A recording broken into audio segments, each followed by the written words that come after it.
first at noon, leading the way on that breaking news after another closure at the Roebling Bridge this morning. Thanks for joining us. I'm Kelly Rippin. Now, this time the bridge closed, not because of threats, but because of protesters. Our WLWT News 5 crew was at the scene, saw environmental activists dressed in high-vis vests and safety helmets climbing on the bridge where they hung up a large banner. Eventually, we saw the protesters being arrested after they got down. Now, WLWT News 5 reporter Brian Hamrick joining us live from Covington, where he is breaking down what we know at this point. Brian. Yeah, Kelly, well, here's the latest on this. The bridge is now reopened. You can see there's traffic now passing through here. This just happened about 3 minutes ago. They opened up the bridge. The banner is down.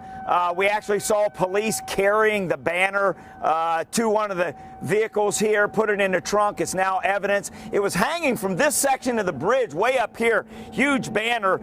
It all started about 6:39 this morning when police got called for 4 people in climbing gear suspended from the bridge. The banner was massive. It was put there as a form of protest.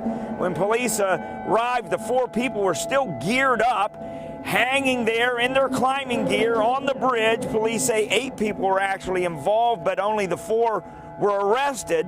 The banner was up there about 5 hours before it was finally taken down. Kentucky transportation crews, they had to call a cherry picker from Independence. That took a while to get here. And all of this comes as the bridge was shut down multiple times because of a bomb threat. Now, this appears unrelated, but frustrating for people who keep seeing this bridge shut down again and again. When you have people that are trying to get to work or, to the hospital or to different things, it can really cause, chaos that's just not needed and adds unnecessary stress to already a situation that can be so.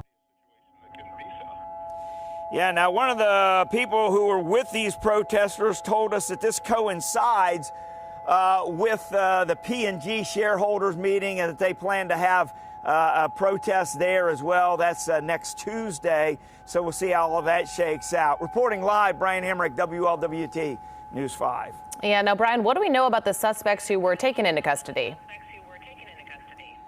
Yeah, well, there were 4 of them. The police took these 4 suspects into custody. They've now been taken to the Kenton County Jail. They've had their mugshots. They've been processed, and they will all be charged.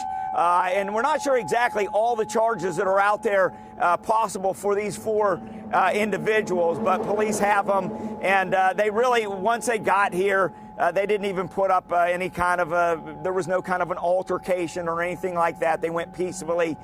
In these cases, these protesters were there, and Kelly, they know that this is part of the deal. They wanted attention. They get arrested. That was all part of the plan from the beginning.